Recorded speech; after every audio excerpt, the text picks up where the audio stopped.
Hello friends, आपके अपने YouTube channel MMB teaching point में आप सभी का स्वागत है।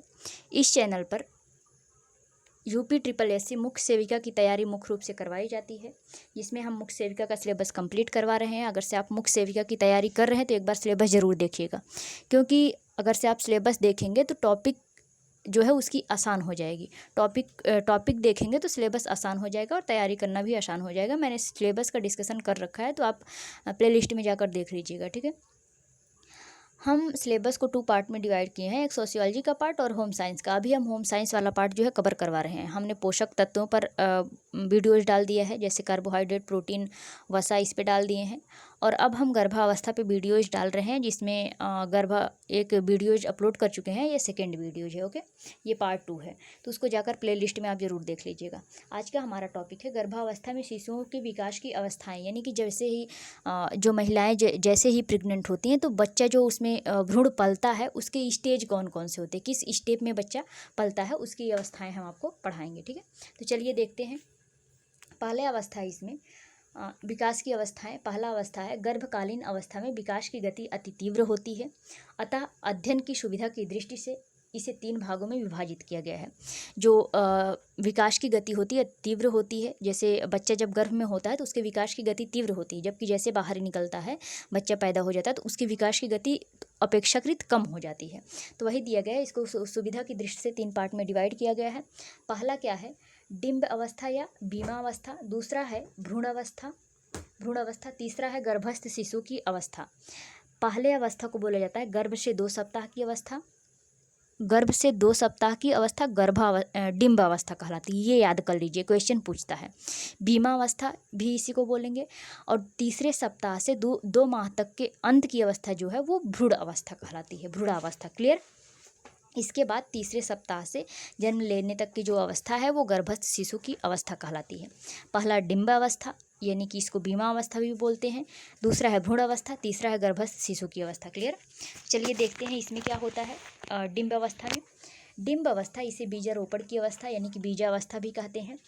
यह अवस्था गर्भाधान यानी कि जब से महिलाएं प्रेग्नेंट होती हैं तब से लेकर के 2 सप्ताह तक चलती है। इस अवस्था में गर्भस्थ जीव अंडे के आकार का होता है, जिसे जाइगोट कहते हैं।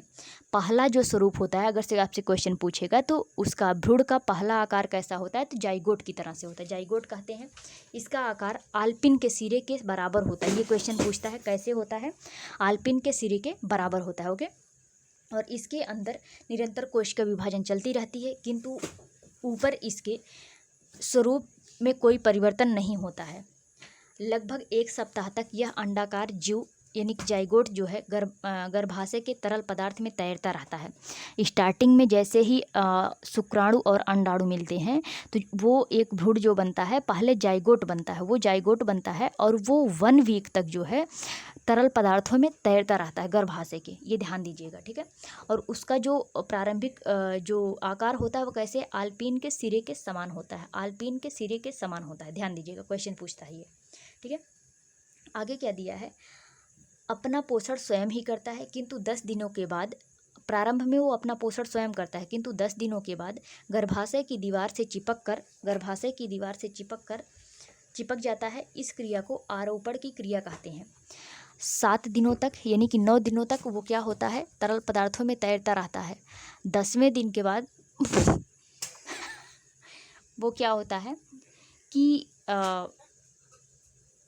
गर्भाशय की दीवार में चिपक जाता है, जिस विधि को आरोपण विधि कहते हैं। अगर से आपसे क्वेश्चन पूछे कि आरोपण विधि किसे कहते हैं, तो उसको क्या बोलेंगे आप, आरोपण विधि। 10 दिनों के बाद गर्भाशय में जो भ्रूण है उसको गर्भाशय में चिपकने की प्रक्रिया को क्या बोलते हैं, तो 10 दिनों के बाद तक की जो अवस्था होती है उसको आरोपण कहते हैं, 10 दिनों के बाद की अवस्था को, ठीक है, जब वो गर्भाशय में की दीवारों में चिपक जाता है। ये ध्यान, इसको लिख लीजिएगा आप लोग, ये इंपॉर्टेंट है। प्लस आल्पिन के सिरे के बराबर होता है, ये भी इंपॉर्टेंट है। प्लस स्टार्टिंग में उसको क्या बोलते हैं, जाइगोट बोलते हैं, ये भी इंपॉर्टेंट है, ओके। यह क्रिया गर्भाशय के 10 दिन बाद होती है। आरोपण की क्रिया के बाद से ही गर्भस्थ जीव अपने पोषण के लिए, यानी कि आरोपण की क्रिया के बाद ही गर्भस्थ शिशु जो होता है वो पोषण के लिए अपने माँ पर आश्रित हो जाता है। आरोपण क्रिया में थायराइड और प्यूटरी ग्रंथि जो होती है सहायक होती है, ये ध्यान दीजिए। आरोपण की प्रक्रिया में कौन सी ग्लैंड्स इंपॉर्टेंट होती है? थायराइड ग्लैंड्स और प्यूटरी ग्लैंड्स, जिसको मास्टर ग्लैंड्स भी बोलते हैं। क्लियर? प्यूटरी ग्रंथ को मास्टर ग्लैंड्स भी बोलते हैं। तो ये बहुत ही इंपॉर्टेंट होता है। फिर से मैं एक बार बताती हूँ, इसको बीजावस्था भी बोलते हैं या भ्रूणावस्था बोलते हैं। प्रारंभ में जो है 7 दिनों तक ये जाइगोट कहलाता है। ये जाइगोट जो है जैसे ही अंडा और शुक्राणु मिलते हैं, ये पानी में तैरता रहता है। 10 दिनों में 10वें दिन जो है ये माँ के गर्भाशय से चिपक जाता है। जब चिपकने की प्रक्रिया को आरोपण कहते हैं। आरोपण के बाद ही जो भ्रूण होता है वो माता के स्वास्थ्य पर डिपेंडेंट हो जाता है, जबकि इससे पहले जो है वो अपना भोजन स्वयं बनाता था। क्लियर? नेक्स्ट क्या दिया है, आगे क्या दिया है? यदि माँ के शरीर में थायराइड या प्यूटरी ग्रंथियाँ अपना कार्य ठीक प्रकार से नहीं करती हैं, तो आरोपण की क्रिया संपन्न नहीं हो पाती है। फलस्वरूप जाइगोट अपना पोषण स्वयं अधिक दिनों तक न कर पाने के कारण मृत हो जाता है, जिससे आगे का विकास समाप्त हो जाता है। आरोपण प्रक्रिया के दौरान जाइगोट के ऊपर परत पर फट कर असमान आकार ग्रहण कर लेता है। ठीक है? यानी कि अगर से माँ के बॉडी में जाइगोट या प्यूटरी ग्रंथि की जो है कोई प्रॉब्लम है, ठीक से वर्क नहीं कर रहा है, तो वो जाइगोट जो होता है वो अपना पोषण नहीं कर पाता है, जिसकी वजह से वो फट जाता है। यानी कि अब वो उसका जाइगोट जो है मृत हो जाता है। यानी कि गर्भाशय का जो पूरी एक उम्मीदें होती है, गर्भाशय यानी कि शिशु उनके कोख में नहीं पलता है। ओके, आगे क्या दिया है? यही गर्भनाल की रचना प्रारंभ होती है। गर्भनाल से ही डिंब माता के रक्त द्वारा अपना पोषण करता है। किससे क्वेश्चन पूछेगा? जो शिशु अपना पोषण करता है कैसे करता है? तो माता के गर्भनाल के द्वारा। माता के गर्भनाल के द्वारा शिशु अपना पालन पोषण करता है। ये क्लियर हो गया? तो ये रहा आपका ये भ्रूणावस्था यानी कि बीजावस्था जिसको बोलते हैं। नेक्स्ट आता है आपका दूसरा भ्रूणावस्था आता है। ठीक है? पहला जो है डिंबावस्था, जिसको बीजावस्था भी बोलते हैं। ये क्या है? भ्रूणावस्था दूसरा। इसमें क्या होता है? यह गर्भकालीन विकास की दूसरी अवस्था है, जो तीसरे सप्ताह से प्रारंभ होकर के 2 माह तक रहती है। गर्भकालीन विकास की दृष्टि से यह अत्यंत महत्वपूर्ण अवस्था है, क्योंकि समस्त शरीर रचना, आकार, आकृतियां का निर्माण इसी अवस्था में होता है। इस अवस्था के अंत तक भ्रूण मानव आकृति प्राप्त कर लेता है। ये जो है अत्यंत महत्वपूर्ण अवस्था है, क्योंकि इसी अवस्था में जो है जो बच्चा होता है उसके सभी शारीरिक अंगों का विकास जो होता है, आकारों का विकास, शारीरिक अंगों का विकास इसी एज में होता है। इसलिए इसे बहुत ही महत्वपूर्ण अवस्था बोलते हैं। लगभग सारे अंग जो है इसमें विकसित हो जाते हैं। इस अवस्था में विकास की गति बहुत तीव्र होती है, जिससे भ्रूण के अंदर अनेक परिवर्तन होते हैं। शरीर के सभी प्रमुख अंगों का निर्माण इसी अवस्था में होता है। दूसरे माह के अंत तक भ्रूण की लंबाई 1.25 इंच 2 इंच तथा भार जो होता है 200 ग्राम हो जाता है। इस अवस्था में भ्रूण का स्वरूप जो होता है नवजात शिशु के समान नहीं होता है। सिर का आकार जो होता है वो कैसा होता है? सिर का आकार अन्य अंगों के अपेक्षा बड़ा होता है। ये क्वेश्चन पूछ सकता है। शरीर के सबसे बड़ा जो पार्ट कौन होता है? वो सिर का पार्ट होता है, वो सबसे बड़ा उसका पार्ट होता है। ठीक है? कान भी सिर के काफ़ी नीचे प्रतीत होता है। नाक भी केवल एक छिद्र होता है। माथा काफ़ी चौड़ा दिखाई देता है। तो आपसे क्वेश्चन पूछ लेगा कि शिशु के जो है सबसे पहले किस भाग का पार्ट का विकास होता है? तो सबसे पहले मस्तिष्क का होता है, यानी कि सिर वाले भाग का, और सबसे बड़ा बॉडी पार्ट जो होता है उसका सिर होता है। क्लियर? ओके, अब नेक्स्ट देखिएगा। नेक्स्ट में क्या दिया है? भ्रूणावस्था में जो विकास होता है वह 3 परतों में होता है। 3 परतों में होता है। पहला क्या है? कोशिका विभाजन की निरंतरता से डिंब 3 परत में बढ़ जाता है। कोशिका विभाजन जब प्रक्रिया होती है, हमने आपको बताया कि डिंबावस्था में कोशिका विभाजन की प्रक्रिया निरंतर चलती रहती है। इससे डिंब जो है 3 भागों में बढ़ जाता है। प्रथम को बाह्य परत बोलते हैं। इसमें त्वचा, बाल, नाखून, दांत, त्वचा ग्रंथियां तथा नाड़ी मंडल आदि का निर्माण होता है। द्वितीय अवस्था यानी कि मध्य परत कहलाती है। इसमें त्वचा के भीतरी भाग यानी कि मांसपेशियों का निर्माण होता है। तीसरी अवस्था जो होते हैं आंतरिक परत, यानी कि इसमें संपूर्ण पाचन, फेफड़े, यकृति, विभिन्न अवस्थाएं ग्रंथियों का निर्माण होता है। ये आप लोग लर्न कर लीजिएगा, ठीक है। प्रथम अवस्था जो होती है यानी बाह्य परत, जिसमें हमारा त्वचा आता है, नाखून आते हैं, बाल आते हैं, ये सब आते हैं। दूसरा जो होता है मध्य परत होती है, इसमें क्या होता है, त्वचा के भीतरी भाग यानी कि मांसपेशियों का विकास होता है। तीसरी अवस्था में आंतरिक परत यानी कि जो है फेफड़े, यकृत और विभिन्न ग्रंथियों का विकास होता है। क्लियर। तो ये रहा हमारा भ्रूणावस्था, पहला डिंबावस्था, दूसरा भ्रूणावस्था। क्लियर। नेक्स्ट क्या है, नेक्स्ट है गर्भस्थ शिशु की अवस्था, द पीरियड ऑफ फेटस। गर्भस्थ शिशु की अवस्था गर्भकालीन की तीसरी एवं आखिरी अवस्था गर्भस्थ शिशु की अवस्था कहलाती है। इस अवस्था तीसरे माह से प्रारंभ होकर जन्म लेने के पूर्व तक रहती है।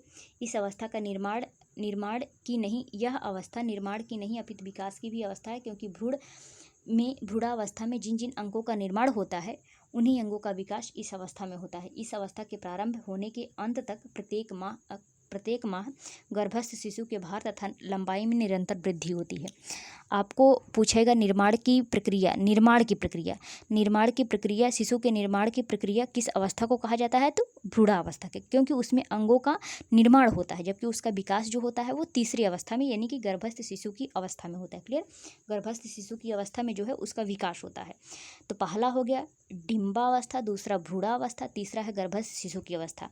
पहले में जो है भ्रूण बनता है जिसको जाइगोट बोलते हैं, फिर वो जाकर आरोपण होता है 10 दिन में, 10 दिनों के बाद आरोपण होता है, तब वो उसका पालन पोषण माता पे डिपेंडेंट हो जाता है। दूसरी अवस्था जब आता है तो उसके विभिन्न अंगों का विकास होता है, जो विभिन्न अंगों का निर्माण होता है गर्भस्थ शिशु वाले अवस्था में, जिसका विकास होने लगता है। क्लियर। तीसरी अवस्था में क्या दिया है, तीसरे माह गर्भस्थ शिशु के भार और लंबाई में निरंतर वृद्धि होती है। तीसरे माह तक शिशु के प्रत्येक महीने गर्भस्थ शिशु का भार आकार में वृद्धि होती रहती है। तीसरे माह के अंत तक 6 सेंटीमीटर तथा भार 3/4 औंस हो जाती है। हाथ पैर में उंगलियां बन जाती हैं। समस्त शरीर पर मुलायम गुलाबी रंग की त्वचा आ जाती है। गर्भ का पोषण अब गर्भनाली एवं रज्जु द्वारा होने लगता है, यानी कि माँ के द्वारा होने लगता है। तो आपसे क्वेश्चन पूछेगा शिशु का जो पालन पोषण होता है, जो भोजन होता है, वो कहाँ से मिलता है, तो ये गर्भनाल से मिलता है, नाभि रज्जु से मिलता है, ये ध्यान दीजिएगा। ओके। हाँ, तो ये रहा आपकी शिशु जन्म के शिशु के विकास होने की विभिन्न अवस्थाएं, 3 अवस्थाएं हमने बताया है। एक बार मैं फिर से रिवीजन कर देती हूँ। डिंबावस्था, भ्रूणावस्था और शिशु विकास की अवस्था। डिंबावस्था में जाइगोट आता है। 7 दिन की प्रक्रिया जो होती है भ्रूण की इधर उधर चलने की, वो जाइगोट कहते हैं। वो अपना भोजन स्वयं बनाता है। उसका आकार जो होता है पिन के सिरे के समान होता है। फिर जो होता है 10 दिनों के बाद वो गर्भाशय के दीवारों से चिपक जाता है, जिसको आरोपण कहते हैं। आरोपण के बाद जो है माँ का बच्चे का जो भोजन होता है वो माँ पे डिपेंडेंट हो जाता है। दूसरी अवस्था आती है भ्रूणावस्था। भ्रूणावस्था में क्या होता है, बॉडी के अंगों का निर्माण होता है इस अवस्था में। तीसरी अवस्था जो आती है शिशु विकास की अवस्था, उसमें उनके अंगों का निर्माण नहीं, बल्कि जो अंग बने थे भ्रूणावस्था में उनका डेवलप होने लगता है, ग्रोथ होने लगता है। ठीक है। तो बस आज की वीडियो में बस इतना ही। Okay, thank you for watching.